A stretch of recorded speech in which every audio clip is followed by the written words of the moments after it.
ஒரு வன்னியர் சமூகத்தைச் சேர்ந்தவர். ஆனால் தாழ்த்தப்பட்ட மக்களுக்கு அவரை கடவுளாக கொண்டாடலாம். புழல் ஜெயிலில் கிடக்கிறாங்க பிரபாகரன், பாண்டி பஜார் துப்பாக்கி சூட்டில். அதே சிறையில் தமிழரசனும் இருக்கிறாரு, கலிய பெருமாள் இருக்காரு. அப்போ எல்லாம் புரட்சியாளர்கள் சந்தித்து பேசிக்கிறாங்க. பேசிய பிறகுதான் கலிய பெருமாளும் தமிழரசனும் தமிழ் தேசிய அரசியலுக்கு வர்றாங்க. பிரபாகரன் பார்த்த பிறகுதான் நீதிபதி கோர்ட்டு எட்டி பார்க்குறாரு, என்ன இவ்வளோ கூட்டமாக இருக்குன்னு கேட்குறாரு. தமிழரசனுக்கு ஜாமீனுக்கு வீட்டு பத்திரத்தோடு வந்திருக்காங்கன்னு. இவ்வளோ வேறுமா? ஆமாம் இவ்வளோ வேறும். காவல்துறை உளவாளிக்கு தெரிஞ்சு வந்து பார்க்குறான், சாகலை. இந்த கிளவியை கூட்டிகிட்டு போய் வயசான பாட்டியை போலீஸ் ஸ்டேஷனில் வச்சு குண்டாந்தடியில் அடிக்கிறாங்க. அப்போ அந்த அம்மா சொல்லுது, என் பெத்த மகனை நான் எப்படி கொள்ளுவேன்? இதெல்லாம் எங்கேயும் பதிவாகலை. விடுதலை படம் எடுத்தான் அந்த வெற்றிமாறன், மாடு மேய்க்கிற பையன், அவனுக்கு எந்த வரலாற்றையும் சொல்ல மறுத்துட்டான். ஏன்னா அவனுக்கு கார்பரேட் ரயில் தண்டவாளத்தை கழட்டி விட்டாச்சு. கழட்டி விட்டுட்டு ஸ்டேஷன் மாஸ்டருக்கு கூட தகவல் சொல்கிறாங்க. ஸ்டேஷன் மாஸ்டருக்கு இப்போ மேலும் தகவல், தண்டவாளம் கழட்டி இருக்குன்னு தெரியும், நீங்கள் ரயிலை விடுன்னு. நீங்கள் அந்த விடுதலை படத்தில் பார்த்துருப்பீங்க, போஸ்ட் ஒட்டி இருக்கும், ரயில் தண்டவாளம் தகர்க்கப்பட்டது, ரயிலை ஓட்டாதுன்னு போஸ்ட் அடிச்சு ஒட்டியிருக்கான். அந்த விடுதலை படத்தில் பார்த்தீங்கன்னா போஸ்டர் காமிப்பான். அப்போது யார் குற்றவாளி? தமிழரசன் குற்றவாளியா? இந்த அரசாங்கம் குற்றவாளியா? செக்குலர் இந்தியா, மதச்சார்பற்ற நாடு, 30 தேசிய இனங்களும், தமிழ், தெலுங்கு, கன்னடம், மலையாளம், துளு, மணிப்பூர், இப்படி 30 தேசிய இனங்களும் ஒரே குடையில் இருக்கிறது இந்தியா. 30 தேசிய இனங்களும் தனித்தனி நாடாக இருப்பது ஐரோப்பா. இதைத்தான் நீங்கள் மார்க்ஸ் சொல்கிறார். ஒவ்வொரு இனமும் நீங்கள் தன்னையே ஆண்டு கொண்டு, அதுதான் இறையாண்மைங்கிறார். மாசைதுக்கு கொள்கையும் இவனுக்கு தெரியாது, பிரபாகருடைய கொள்கையும் தெரியாது, புலவருடைய கொள்கையும் தெரியாது, தமிழரசனுடைய கொள்கையும் தெரியாது. இவனுக்கு விஜய் கொள்கை மட்டும்தான் தெரியும். ஆயிரக்கணக்கான பேர் நிற்கிறான். பாவம் சாக்லேட் பேபி யார் விஜய், என்ன நடக்குதுன்னே தெரியல. இவன் பூரா போய் நீ தான் தலைமை தாங்க போய் நிற்கிறான். வணக்கம், இது கோல்டன் சான்ஸ் வழங்கும் அரசியல் களம். இன்றைய அரசியல் களம் நிகழ்ச்சியில் நம்மோடு இணைந்திருப்பவர் மூத்த பத்திரிகையாளர், அரசியல் விமர்சகர் திரு தமிழா பாண்டியன் சார். வணக்கம் சார். வணக்கம் சார். 18வது மக்களவைத் தேர்தல் வந்து நடந்து முடிஞ்சிருச்சு. மக்கள்லாம் அந்த தேர்தலில் ஒரு டென்ஷனில் இருந்தாங்க. இப்போ அது முடிஞ்சதுனால வேறு ஒரு தளத்தில் வந்து நம்ம பேசலாம் அப்படிங்கிறது. முக்கியமாக சொல்லணும்னா உங்களுக்கு ஒரு பிடிச்ச ஒரு சப்ஜெக்ட்டு, தமிழ் மக்களும் தெரிஞ்சுக்கணுங்கிற ஒரு சப்ஜெக்ட்டு. தமிழரசன் அவர்கள், அதாவது தமிழர் விடுதலைப்படை அப்படிங்கிற ஒரு இயக்கத்தை ஆரம்பித்து தமிழர்களுக்காக போராடினவர் அப்படின்னு நம்ம கேள்விப்பட்டிருக்கோம். அவரை பற்றி உங்களுக்கு தெரிஞ்ச தகவல் எங்களோட பகிர்ந்துக்கலாம். ஒரு வன்னியர் சமூகத்தைச் சேர்ந்தவர். ஆனால் தாழ்த்தப்பட்ட மக்களுக்கு அவரை கடவுளாக கொண்டாடலாம். அவருடைய வழக்கறிஞர் சங்கர சுப்பா எங்களை சொன்னார், அவருக்கு ஒரு வழக்கில் பிணை வேணும். அவர் எங்கே தலைமறைவாக இருக்கார், ஆனால் அவருக்கு பிணை வேணும், கடலூர் நீதிமன்றம். அப்போ சங்கர சுப்பு கடலூருக்கு போகும்போது சொல்லி அனுப்புகிறார், யாராவது 2 பேர் வீட்டு பத்திரத்தை எடுத்துகிட்டு வாங்கப்பா கோர்ட்டுக்குன்னு. இவர் அப்போ கார்லாம் இல்லை, பஸ் ஏறி தான் போகணும். போய் கோர்ட்டுக்கு போகிறாரு. போகும்போது கோர்ட்டில் 500 பேர் நிற்கிறாங்க பத்திரத்தை வச்சுக்கிட்டு. எல்லாம் ஏழை எளிய தாழ்த்தப்பட்ட மக்கள். நீதிபதி கோர்ட்டு எட்டி பார்க்குறாரு, என்ன இவ்வளோ கூட்டமாக இருக்குன்னு கேட்குறாரு. தமிழரசனுக்கு ஜாமீனுக்கு வீட்டு பத்திரத்தோடு வந்திருக்காங்கன்னு. இவ்வளோ வேறுமா? ஆமாம் இவ்வளோ வேறும். அப்போது 2 பேரை வர சொல்கிறார் அந்த நீதிபதி. வந்து இப்போ பத்திரத்தை கொடுக்குறீங்க, நீங்கள் பத்திரம் கொடுக்குறாள் யாருன்னு தெரியுமா? தெரியுமையா, பல வழக்கு பல முறை தேடிட்டுருக்கீங்க. நீ கொடுத்தீங்கன்னா பத்திரம் போயிடும், நீ உள்ளே போயிடுவேன். அவன் கொடுத்த சொத்தியா? வயசான கிழவி, வயசானவங்க, அவன் கொடுத்த நிலம், இந்த நிலம் பறி போனாலும் பரவாயில்ல, நான் ஜெயிலுக்கு போனாலும் பரவாயில்ல, இதாயா பத்திரம். நான் நீதிபதி பத்திரத்தை வாங்காமல் ஓன் பாட்டில் ரிலீஸ் பண்ணுறார். 2வது, காவல்துறை போய் ஒரு வயசான வீட்டுக்கு வருவார், விஷத்தை கொடுத்து சாப்பாட்டில் கலந்து கொன்னுரு அப்படின்னு சொல்கிறாங்க. போலீஸ்காரங்களுக்கு அந்த மாதிரி வாங்கி வச்சுக்குது. தமிழரசன் வந்து அங்கே தங்குறாரு, சாப்பிட்றாரு, 2 நாள் இருக்கார். 3ஆவது நாள் கிளம்பி போகிறாரு. உளவாளி, காவல்துறை உளவாளிக்கு தெரிஞ்சு வந்து பார்க்குறான். அப்புறம் சாகலை. அந்த கிளவியை கூட்டிகிட்டு போய் வயசான பாட்டியை போலீஸ் ஸ்டேஷனில் வச்சு குண்டாந்தடியில் அடிக்கிறாங்க. அப்போ அந்த அம்மா சொல்லுது, என் பெத்த மகனை நான் எப்படி கொள்ளுவேன்? பெத்த இதெல்லாம் எங்கேயும் பதிவாகலை. விடுதலை படம் எடுத்தான் அந்த வெற்றிமாறன், மாடு மேய்க்கிற பையன், அவனுக்கு எந்த வரலாற்றையும் சொல்ல மறுத்துட்டான். ஏன்னா அவனுக்கு கார்பரேட் 5 கோடி ரூபா கொடுத்து படம் எடுக்க சொன்னால் எப்படியோ படம் ஓடணுமே தவிர வரலாற்றை சொல்வதில் அவனுடைய நோக்கம். அப்போ இப்படி ரெண்டாவது அந்த படத்திலே வர்றேன், ஈழத்துக்கு இந்திய இராணுவத்தை அனுப்பியதற்கு எதிர்ப்பு தெரிவித்து குண்டு வைக்கிறாங்க. பாலம் இது ரயில் தண்டவாளத்தை கழட்டி விட்டாச்சு. கழட்டி விட்டுட்டு ஸ்டேஷன் மாஸ்டருக்கு கூட தகவல் சொல்கிறாங்க, தண்டவாளம் கழட்டி இருக்கு, ரயில் விடாதுன்னு. ஸ்டேஷன் மாஸ்டருக்கு இப்போ மேலும் தகவல், தண்டவாளம் கழட்டி இருக்குன்னு தெரியும், நீங்கள் ரயிலை விடுன்னு. நீங்கள் அந்த விடுதலை படத்தில் பார்த்துருப்பீங்க, போஸ்ட் ஒட்டியிருக்கோம், ரயில் தண்டவாளம் தகர்க்கப்பட்டது, ரயிலை ஓட்டாதுன்னு போஸ்டர் ஒட்டியிருக்கான். அந்த விடுதலை படத்தில் பார்த்தீங்கன்னா போஸ்டர் காமிப்பான். அப்போது யார் குற்றவாளி? தமிழரசன் குற்றவாளியா, இந்த அரசாங்கம் குற்றவாளியா? தண்டவாளத்தை கழட்டி விட்ட இடத்துல ரயிலை விட்டு மக்கள் சாவுறான். அப்போது தமிழரசனை பொறுத்தவரை ஒரு எதிர்ப்பை பதிவு செய்ய வேண்டும் என்பதற்காகத்தான் ரயில் தண்டவாளத்தை கொண்டு வச்சு உடைக்கிறார். உடைச்ச பிறகு அரசே வேணும்னு போய் ரயிலை மோதி மக்களை கொள்ளுது. அதே போல் நீங்கள் கிருஷ்ணசாகர ராஜர் அணையை உடைக்கணும்னு முடிவு பண்ணுறார். உடைக்கணும்னு முடிவு பண்ணி இங்கிருந்து நடந்தே போகிறார். அவருடைய பயணமே நடைப்பயணம்தான். இத்தனைக்கு அவர் யாருன்னு கேட்டிங்கன்னா, நீங்கள் கோயம்புத்தூரில் பிரபலமான பொறி, இன்றைக்கி தான் 1008 சாராயம் விற்கிற போது அங்கே பொறியியல் கல்லூரி நடத்துகிறான். அன்றைக்கி CIT, Coimbatore institute of technology, அங்கே படித்தவன் தான் பெரிய பெரிய இன்ஜினியர்கள் போகாமல். அங்கே படித்த ஸ்காலர்ஷிப்பு மாணவன் தான் தமிழரசன். அதை அப்படியே தூக்கி போட்டு வந்தால் வர்றார். வந்த பிறகு தான் புரட்சி நடத்தணுங்கிறார். அப்போ கிருஷ்ணசாகர அணையை தகர்ப்பதற்கு அந்த வரைபடத்தை பார்ப்பதற்காக போகிறார். போகும்போது காசு இல்லை, சாப்பாட்டுக்கு இல்லை. அப்போது பசி, பஞ்சம், பட்டினி. நீங்கள் 2 ரூபா தான் இருக்குது. 2 ரூபாய்க்கு ஒரு பொம்பளை தக்காளி கூடை விற்றுட்டு வருது. அப்போ போய் கேட்குறாரு, நான் 2 ரூபா தரேன் தக்காளி கூடை கொடுத்து, பெரிய கூடை. அப்போ என் வியாபாரம் பண்ண போறியாங்க, பாவம் நல்லா படித்த பையனாக இருக்கேன். சரி வியாபாரம் பண்ணுறாங்கிறா, இதை அந்த கூடை 5 ரூபா போகிறோம், 10 ரூபா போகிறோம், 2 ரூபா அந்த கூடையோடு வச்சுக்கணும், அந்த அம்மா கொடுத்துட்டு போகுது. வியாபாரம் பண்ணி பொழைச்சிக்கணும். பெங்களூர் போக வரைக்கும் அவருக்கு உணவு எது? இந்த தக்காளி தான். எது இப்படி தியாகம்? எதுக்கு தியாகம்? இந்த தியாகம் எதுக்குங்க? இந்த இனத்துக்காக. என்கிட்ட ஒருத்தர் ஃபோன்லேயே பேசினார். என்னென்னா, ஒரு தாழ்த்தப்பட்ட சகோதரன் வீட்டுக்கு போகிறாரு. போனால் அவங்க அண்ணன் தம்பி 2 பேர், அப்பா அம்மா. வெளியில் எருமை மாடு கட்டி கிடக்கு. எருமை மாட்டு கொசு இவ்வளோ பெரிய மொச்சக்கொட்டை மாதிரி இருக்கும். அதுக்காக சாக்கை நடுவில் தொங்க விட்டு 4 பேர் சாப்பிட்டுட்டு படுத்துருக்காங்க. கடைசி சகோதரன் எங்கேயோ போயிட்டு பள்ளிக்கூடத்தில் படிச்சுட்டு எங்கேயோ போயிட்டு என் சொந்தக்கார வீட்டில் போய் இருந்துட்டு ராத்திரி 11 மணிக்கு வர்றான்.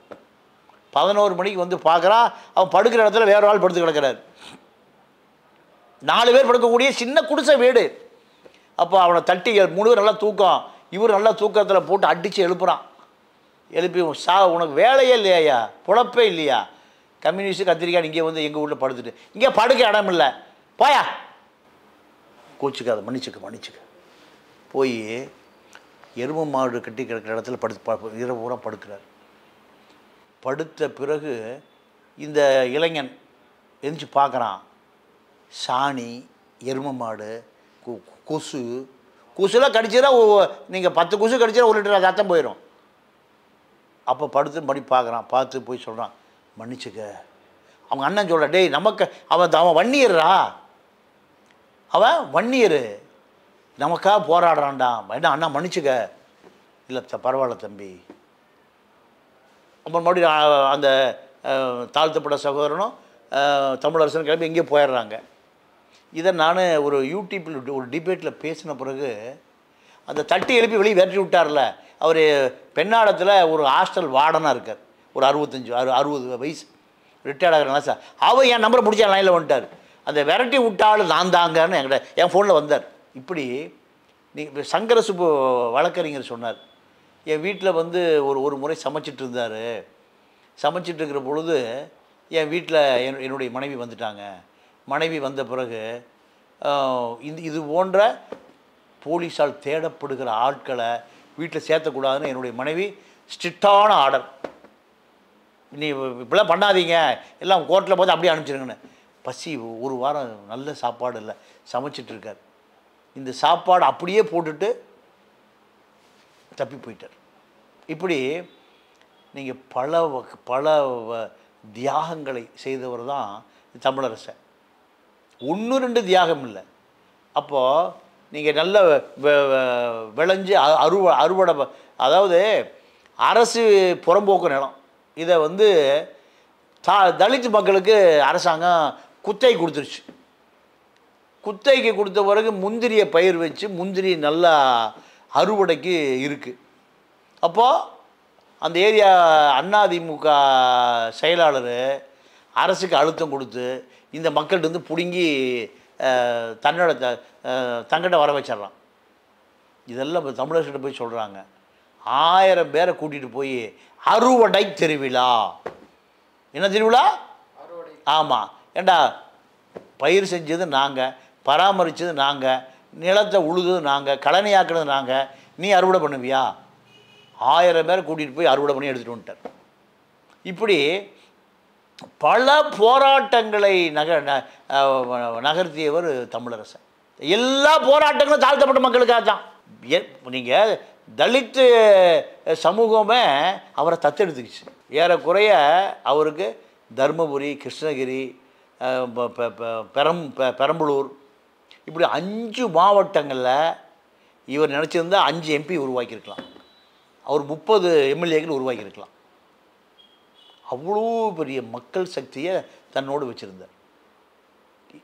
ஏன்னா எம்ஜிஆர் ஆட்சி காலத்தில் இவர் மீது கடுமையான புகார். இவர் இருந்தார்னா அந்த அந்த 5-6 மாவட்டங்களில் அதிமுக அரசியலே பண்ண முடியாது. ஏழை மக்களுக்காகவும் தாழ்த்தப்பட்ட மக்களுக்காகவும் போராடின தமிழரசன் அவர்கள் எந்த மாவட்டத்தை சேர்ந்தவர்? அவருடைய பின்புலங்கள் என்ன? அவரோட பிறப்பு என்ன? அவர் பிறந்த மாவட்டம் அரியலூர் மாவட்டம் மீன்சுருட்டி தான் அவருடைய பூர்வீக கிராமம். அவங்க அம்மா வந்து பிறந்தது பக்கத்து ஊர். நான் போயிருந்தேன். அவங்க அம்மா இறந்துக்கு நான் அந்த ஊருக்கு போயிருந்தேன். எனக்கு மறந்து போச்சு. அப்போ வாக்கப்பட்டு அங்கே வருது. தமிழரசன் வீட்டிலே தமிழரசன் சிலை இருக்குது. நான் பார்த்தேன். அப்போது இவர் தாய் மாமன் தான் இவர். அப்பா இல்லை சின்ன வயசுலேயே இறந்துடுறாரு. அவங்க அம்மா தான் படிக்க வைக்குது. ஒரு தங்கச்சி. இவரை அவங்க தாய் மாமன் தான் இவரை நல்ல படிக்கிற மாணவனாக அவரை கொண்டு போய் கோயம்புத்தூர் பொறியியல் கல்லூரியில் சேர்த்துறாங்க. அங்கேருந்து தான் தலைமறைவாக போகிறார். நீங்கள் தலைமறைவாக போவதற்கு நீங்கள் ஒரு காரணம் கேட்டிங்கன்னா, நீங்கள் அந்த காலகட்டத்தில் 70களில் இந்தியா முழுக்க கம்யூனிஸ்ட் புரட்சி நடக்குது. சாரு மசூம்தார் தலைமையில் மாணவர்களே புரட்சியை கையில் எடுங்கன்னு சொல்கிறாங்க. அப்போ இவர் கல்லூரி மாணவர் புத்தகத்தை தூக்கி போட்டு புரட்சிக்காக வர்றார். இப்போ அதுக்கு பின்னாடி 80களில் ஈழ போராட்டம் ஆரம்பிக்குது. ஈழ போராட்டம் ஆரம்பித்த பிறகு அது வரைக்கும் சர்வதேச புரட்சியாளராக இருந்த தமிழரசன் தமிழ் தேசிய புரட்சியாளராக மாறுறார். நீங்கள் கோதண்டராமன் தான் இவர் சமகால தலைவர்கள். கோதண்டராமன் இந்திய புரட்சி நடக்கணுங்கிற தூக்கி போட்டு முதல்ல தமிழர்களில் புரட்சி நடக்கணும். ஆலை முதலாளிகள், அதாவது நீங்கள் இவரை சொல்லும்போது புலவரையும் சொல்லியே ஆகணும். புலவர் எனக்கு நெருங்கிய நண்பர், மரணம் அடைகிறவரை எனக்கு நண்பர். ஒரு முறை நான் மறைந்த சாலை இளந்திரையன், சாலினி இளந்திரையன் தனித்தமிழ் இயக்கத்தினுடைய டெல்லி ஜவஹர்லால் நேருடைய பேராசிரியர், ஓய்வு பெற்ற பேராசிரியர், கோபாலபுரத்தில் தான் வீடு. இந்த பேரெல்லாம் மக்கள் மறந்துட்டா மக்கள்கிட்ட போய் சேரவே இல்லை. காட்டு மலர்கள் நீங்கள் நகரத்தில் பூக்கிறது கோயிலுக்கு வந்துடும், காட்டில் பூக்கிறது அப்படியே கருகி காணாமல் போயிடும். சாலை இளந்திரையன், சாலினி இளந்திரையன் தனித்தமிழ் இயக்கத்தினுடைய ஒரு எல்லாமே சிறு குழு தான். பல பாட்டு எழுதியிருக்கார். நாம் உழைக்கிறோம் பின் ஏன் இழைக்கிறோம் விள எழுவாய் எல்லாம் மறந்து போச்சு. எல்லாம் ஒரு 40 வருஷம் ஆகிப்போச்சு. அப்போது தனித்தமிழ் இயக்கத்தினோட ஒரு மாநாடு கோயம்புத்தூரில். அப்போ அவரை நான் புலவரை எங்கூட வந்துட்டு ஒரு 2 நாள் தங்கி இருந்துட்டு போங்கன்னு சரின்னு கூப்பிட்டு வந்து என்னுடைய நண்பன் ஒருத்தர் இருந்தான் திருப்பூரில், நிஜாம்னு சொல்லி. அவனு இறந்துட்டான். அவன் வந்து ஒரு பெரிய அசைவ ஹோட்டல் நடத்துவான். அப்போ அவன் சொல்லுவான், 10 மணிக்கு மேலே தான் அவனுடைய நண்பர்லாம் கொண்டு வந்து சாப்பிட கொண்டுவான். ஏன்னா 10 மணிக்கு மேலே விற்காமல் அப்படியே கிடக்கும். அப்போது நான் கூட்டிகிட்டு போய் மட்டனு சிக்கனு அது இதுன்னு கூட, தம்பி இவ்வளோலாம் சாப்பிட்டா நிறைய காசு, இவருடைய நண்பன் தான் சாப்பிடுங்க ஐயா. சாப்பிட்டுட்டு கொண்டு போய் என்னுடைய வீட்டில் படுக்க வச்சுருக்கேன். வீடு வந்து எனக்கு இங்கே கீழே அப்பா அம்மா எல்லாம் படுத்துக்கோன்னா, மேலே எனக்கு ஒரு மொட்டை மாடி இருக்குது. நான் ராத்திரி 10 மணி 11 மணி தான் வீட்டுக்கு போகிறது. என்னுடைய நண்பர்கள்லாம் இந்த மாதிரி அப்போ மேலே படுத்துருக்குறோம். படுத்துருக்கும்போது என்னுடைய நண்பன் இன்னும் இருக்கான், பாண்டியநாதன், திராவிட கழக உண்டி செயலாளர். அவன் அங்கே லோக்கல் போலீஸ் பிரச்சனை ஒன்று, அதனால் ஒரு 6 மணிக்கு வந்து என்னை மேலே மாடிக்கே வந்துடுவான். ஒரு செட்டு ஒன்று இருக்குது, அது தள்ளி மொட்டை மாடி. பாண்டியன் பாண்டியன் இந்த போலீஸ்காரன் டோனில் இருக்கும். பேசுகிற உடனே நான் உடனே கீழே வர்றேன். வந்த உடனே போலீஸ் தேடிட்டு வந்துட்டான்னு மாடியில் எட்டி குச்சி ஓடிய போயிட்டார். யார்? புலவர், என் வீட்டில் இருந்து. அப்படி போலீஸ் தேடப்படுகிற நிலைமையிலேயே வாழ்க்கை பூரா ஓட்டியவர் புலவர் கலிய பெருமாள். நீங்கள் தமிழரசர் 2 பேருமே என்ன அதாவது இவர்கள் 2 பேருமே தமிழ் தேசிய இயக்க பிரபாகரனை சந்தித்த பிறகு தான் 2 பேருமே நீங்கள் இந்திய தேசியம் சர்வதேசியத்திலிருந்து தமிழ் தேசியத்துக்கு வந்தவர்கள். புலவர் மிகப்பெரிய தியாகி. நீங்கள் புலவரை பற்றி சொல்லணும்னா நீங்கள் ஒரு 3 மணி நேரம் சொல்லிகிட்டே இருக்கலாம். எத்தனை ஆண்டு காலம் சிறையவர் புலவர் குடும்பம். இப்போ இன்றைக்கி நம்பியார் இருக்கார், சோழன் நம்பியார், இப்படி நிறைய பேர் இருக்காங்க. இப்போ தமிழ்நாட்டில் தமிழரசன், புலவர் கலிய பெருமாள் 2 பேரை பற்றி நீங்கள் நிறைய சொல்லிகிட்டே இருக்கலாம்.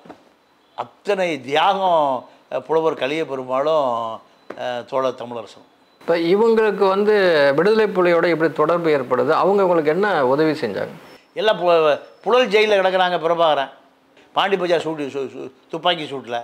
அப்போ அதே சிறையில் தமிழரசனும் இருக்கிறாரு, கலிய பெருமாள் இருக்கார். அப்போ எல்லா புரட்சியாளர்கள் சந்தித்து பேசிக்கிறாங்க. பேசிய பிறகு தான் கலிய பெருமாளும் தமிழரசனும் தமிழ் தேசிய அரசியலுக்கு வர்றாங்க. பிரபாகரன் பார்த்த பிறகு தான் தமிழ் தேசிய அரசியலுக்கே வர்றாங்க. அது வரைக்கும் என்ன பண்ணுறாங்க? இந்தியா முழுக்க புரட்சி நடத்தணும், பாட்டாளி வர்க்கம் புரட்சி நடத்தணும், இப்படி ஒரு பெரிய வரட்டு சித்தாந்தம். நீங்கள் எங்கே இப்போ தமிழ்நாடும் கேரளாவும் அடிச்சுட்டு கிடக்கிறான், தமிழ்நாடும் ஆந்திராவும் பாலாறு பிரச்சனையில் சண்டையாக கிடக்குது, கர்நாடகம் காவிரி தண்ணி கொடுக்க மாட்டேங்கிறான். இது எங்கே சர்வதேச புரட்சி எங்கே போய் நடக்க போகுது? அதெல்லாம் மார்க்ஸ் லெனின்ஸ் ஏங்கிள்ஸ் காலத்தில் தேவையான தத்துவம் அது. நீங்கள் மார்க்ஸ் ஏங்கிள்ஸே என்ன சொல்கிறாங்க? மண்ணுக்கேற்ற மார்க்சியம். அந்த மக்கள் எதை விரும்புகிறானோ, மண் எதை விரும்புதோ அங்கே தான், அதுதான் கம்யூனிசம், அதுதான் மார்க்சியம். உலகம் முழுக்க ஒரு பாட்டாளியெல்லாம் மொத்தமாக கொதித்தெழுந்து புரட்சி நடந்து இந்த நாடு சிகப்பாக மாறுறதெல்லாம் வாய்ப்பே இல்லை. நீங்கள் அந்தந்த மண், அந்தந்த தமிழ் அந்தந்த தேசிய இனங்கள் தான் ஒவ்வொருவருடைய அரசியலை தீர்மானிக்கணும். நீங்கள் ஐரோப்பா எடுத்துக்கங்க, இட்டாலி ஒரு நாடு, டென்மார்க் ஒரு நாடு, நார்வே ஒரு நாடு, ஃப்ரான்ஸ் ஒரு நாடு, பிரிட்டன் ஒரு நாடு. ஏறக்குறைய இந்தியா மாதிரி 30 மாநிலம் 30 நாடாக இருக்கா இல்லையா? அதுதான் ஐரோப்பா யூனியன். சுவிட்சர்லாந்து ஒரு நாடு.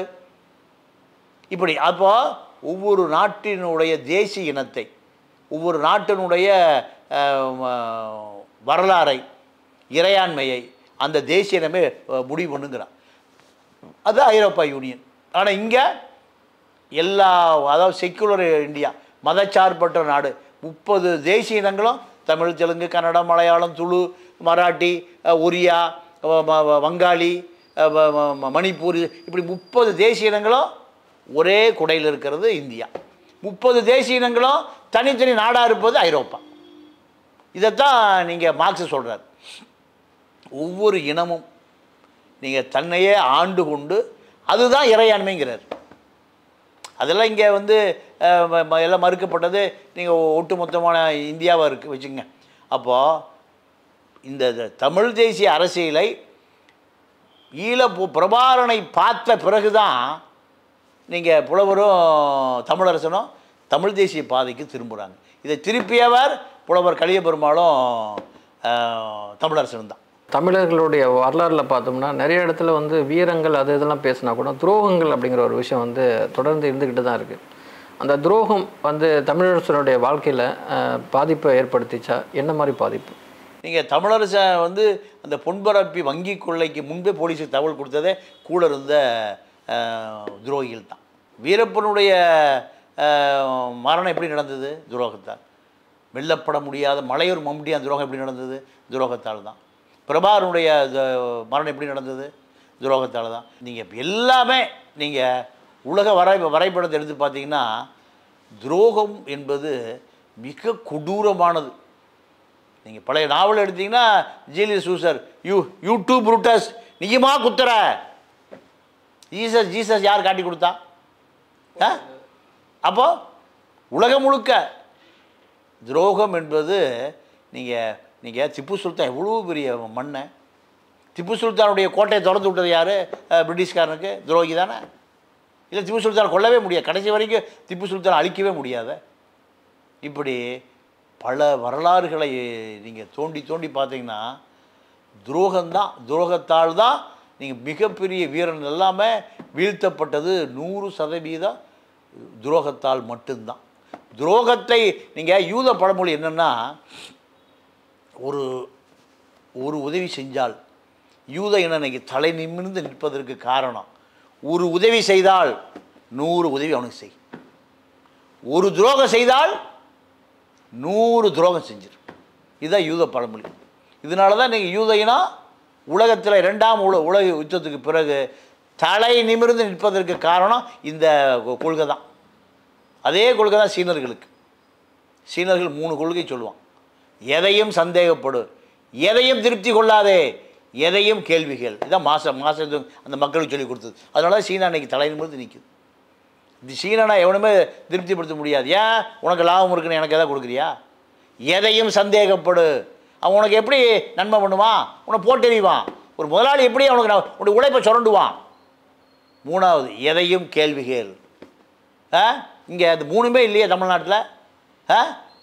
1 லட்சம் ரூபாய்க்கு 10,000 வட்டி கொடுக்குறேன்னா நம்மளால் 1 லட்சம் பேர் போய் 5,000 கூட கொடுத்துட்டு வந்துடலாம். சந்தேகப்படுறதே இல்லை. ஏன்? அவங்க கொடுப்பான்னு நம்புகிறான். இப்படி 3 மாதத்துக்கு ஒரு ஃபைனான்ஸ் கம்பெனி ஆரம்பித்து இது வரைக்கும் 1 லட்சம் கோடி திருடிட்டு போயிருக்கான். 300 ரூபா கொடுக்குறான் ஓட்டு போட சொல்லி. அவன் ஏதாவது கேள்வி கேட்குறான், எதுக்குடா எனக்கு 300 கொடுக்குற? அப்போ இந்த கேள்வி கேட்குற பழக்கமே இல்லை. எதையும் சந்தேகப்படு. ஏன் நீ எதுக்கு எனக்கு 300 ரூபா கொடுக்குற? நீ எதுக்கு எனக்கு 500 கொடுக்குற? நீ எதுக்கு 1000 கொடுக்குற? நீ 1000 கொடுத்துட்டு 1 லட்சம் திருடுறதுக்கா? இப்படி கேள்வி கேட்க பழகினால இந்த இனத்தை மீட்டெடுத்துடலாம். எதையுமே கேள்வி கேட்கறதில்ல, எல்லாத்தையும் நம்பிடுறான், எல்லாத்துக்கும் அடிமையாடுறான், எல்லாத்துக்கும் விசுவாசியாக இருக்கான். ஏய்க்கிறவன் இவனை ஏச்சிட்டே இருக்கான். அப்போது மாசையத்துக்கு கொள்கையும் இவனுக்கு தெரியாது, பிரபாகருடைய கொள்கையும் தெரியாது, புலவருடைய கொள்கையும் தெரியாது, தமிழரசனுடைய கொள்கையும் தெரியாது. இவனுக்கு விஜய் கொள்கை மட்டும்தான் தெரியும். சைக்கிளில் ஓட்டு போட வந்தாராம், ஆயிரக்கணக்கான பேர் நிற்கிறான். விஷால் சைக்கிளில் அவரே மாதிரி வந்திருக்கார், ஒருத்தன் திரும்பி பார்க்கல. அப்போது இங்கே அரசியல் எங்கே போய் நிற்குது? சினிமா அவன் பாவம் ஒரு சாக்லேட் பேபி. யார்? விஜய். என்ன நடக்குதுன்னே தெரியல. இவன் பூரா போய் நீ தான் தலைமை தாங்க வரணும்னு போய் நிற்கிறான். நீ தான் தலைமை தாங்க வர நிற்கிறான். அவன் என்ன தலைமை தாங்கன்னு தெரியல. இப்படி தமிழருடைய எதிர்காலம் நீங்கள் பெரிய இருட்டுக்குள்ளே இருக்குது. இன்னொரு 25 வருஷம் கழித்து பார்த்தீங்கன்னா திராவிட இயக்க தலைவர்னு சொல்லி 10 பேரை கூட தெரியாத வளர்ந்த இந்த கோடீஸ்வர பசங்க தான். கோடிகளில் வளர்ந்த அடுத்தவன் கஷ்டம் என்னன்னே தெரியாத ஒரு நாளைக்கு 10 பேரை மட்டுமே சந்தித்தேன். தோட்டக்காரன், சமயக்காரன், கார் டிரைவரு, மேனேஜரு, அப்பன், ஆத்தா, இப்படி 10 பேரை மட்டுமே வாழ்க்கை முறை பார்த்த பல கோடீஸ்வரர் வீட்டு பசங்கள். யார்? எம்பியாக இருக்கிற அருண் நேரு, கார்த்திக் சிதம்பரம், கதிரானந்து, உதயநிதி, திராவிட இயக்க தலைவர்கள், இவர் இன்பநிதி, அன்பில் பொய்யாமொழி, இப்படி ராஜா. எந்த ராஜா? டிஆர் பாலு பையன் ராஜா. இன்னொரு 10 வருஷம் கழித்து பாருங்கள், கனிமொழி மகன். இவர்களுக்கு அடுத்தும் கஷ்டம்னு என்ன தெரியாது, சமூகம் என்னென்னா தெரியாது, தாழ்த்தப்பட்டவனை தெரியாது, பிற்படுத்தப்பட்டவனை தெரியாது, உழைக்கிறவனை தெரியாது, மறையாடுறவனை தெரியாது. இப்படி ஒன்றுமே தெரியாத விஜய், அஜித், விஷால் ரெட்டி தலைவனுக்கு பாருங்கள். நீ கற்பனை பண்ணி பாருங்கள், ஒரு 10 வருஷம் கழித்து இவர்கள்லாம் தலைவர்கள்லாம். அப்போ இந்த மக்களுக்கு நிறைய பிரச்சனை இருக்குது, 1008 பிரச்சனை இருக்குது. இந்த அப்போ இவர்கள் நீங்கள் ஸ்டாலினை வைகோ சொல்லுவார், இலங்கை பிரச்சனை நடந்துட்டு டீப்பாக டிஸ்கஸ் பண்ணிகிட்ருப்போம், அப்படியே வருவார். என்ன சிலான் பிரச்சனையா, சிலோன்னு கூட சொல்ல தெரியாது, வைகோ சொன்னது சிலான் பிரச்சனையா அப்படின்னு போயிடுவார். எத்தனை ஜெயிலு திருமாவளவனுக்கு, ராமதாஸ் எத்தனை அடி உத, கருணாநிதி எத்தனை கதை, வைகோ எத்தனை ஜெயிலு. இப்படி ஒரு ஜெனரேஷன் முடிஞ்சு போச்சு. அடுத்த ஜெனரேஷன் ஏட்டையாக பார்த்தா தப்பிச்சு ஓடிடுவான். டேய் உன்னை பிடிச்சி உள்ளே போட்டுருவான்னா ஏட்டையாக வந்தால் போதும், எதை வேணால் எடுத்துகிட்டு போ, இன்றைக்கி நிலமை அப்படி தான் இருக்குது. அப்போ இப்போ நீங்கள் கேரவன் வேனை தவிர எதையுமே தெரியாத விஜய், ஜெயலலிதாவாவது கொஞ்ச நாள் ஜெயிலில் இருந்தது. இப்போ பெருச்சாலி கிரிச்சாலாம் வர ஜெயிலில் கருணாநிதி பிடிச்சி போட்டார். விஜயை 10 நாள் நீங்கள் புழல் ஜெயிலில் போட்டிங்கன்னா 11ஆவது நாள் நேராக ஏர்போர்ட்டுக்கு தான் போவார். எங்கே பொண்டாட்டி ஊட லண்டனுக்கு போய் இந்த ஊரே வேண்டாம், நேராக 10 நாள் விஜய் ஜெயிலில் இருக்காருன்னு வச்சுங்க. புழல் ஜெயிலில் இருந்தார்னா நீங்கள் பல கோடி ரூபாய் செலவு பண்ணி சுப்ரீம் கோர்ட்டில் பெயில் வாங்கிடுவார். பெயில் வாங்கிட்டு 11ஆவது நாள் இந்த வீடெல்லாம் எவனோ எடுத்துக்கிட்டோம், நேராக ஏர்போர்ட்டு போய் பொண்டாட்டி ஊர் எங்கே, பொண்டாட்டி லண்டன் குடியுரிமை, நேராக அங்கே போயிடுவார். விஜயுடைய பையன் அந்த அம்மா சஞ்சய், அந்த அம்மா கன்சீவாக இருக்கும்போதே எங்கே இருந்தது, லண்டனில். அந்த பையன் பிறந்த இடம் இது லண்டன் குடியுரிமை அந்த பையன். நீங்கள் பெரிய தலைவர்கள் பூராமல் தன்னுடைய வாரிசு எங்கே கொண்டு பிறக்க வைப்பாங்க, லண்டனில். வீரமணியுடைய எல்லா பசங்களும் பிள்ளைகளும் எந்த நாட்டு சிட்டிசன், சிங்கப்பூர் சிட்டிசன். அது நீங்கள் வீரமணியுடைய மனைவி அந்த அம்மா பேர் மோகனாம்பாள், அந்த அம்மா கன்சீவாக இருக்கும்போதே அவங்க அண்ணன் அங்கே இருக்கார், எங்கே சிங்கப்பூரில் அனுப்பிச்சி விட்டுவார் வீரமணி. பிறக்கிற குழந்தை பூரா எந்த சிட்டிசனு, சிங்கப்பூர் குடியுரிமை. அப்போது இவர் லண்டன் குடியுரிமை, இதுதான். அப்போ 10 வருஷம் கழித்து காமராஜை போல, கக்கனை போல, பரமேஸ்வரனை போல, ஜீவாவை போல அப்படியே தலைவன்லாம் இருந்தானே யாருக்காவது தெரியுமா? பிரபாரம் குடும்பத்தோடு செத்து போயிட்டார். அந்த பையனை ஒரு பச்சை பாலகனை இந்த 8 கோடி தமிழன் காப்பாற்றுவான்டா, 8 கோடி தமிழனுக்கு பயந்துட்டு இவனை சிங்களவன் சுட்டு கொள்ள மாட்டான்னு அந்த பையனை மட்டும் வேட்டி விட்டாந்தாள். நாங்கள்லாம் சாவரமுடா, தற்கொலை பண்ணி சாவர இந்த பச்சை பாலகனை, இந்த பச்சை மண்ணை இந்த சமூகம் காப்பாற்றோம்னா அந்த பையனை தூக்கி வேட்டி விட்டார்.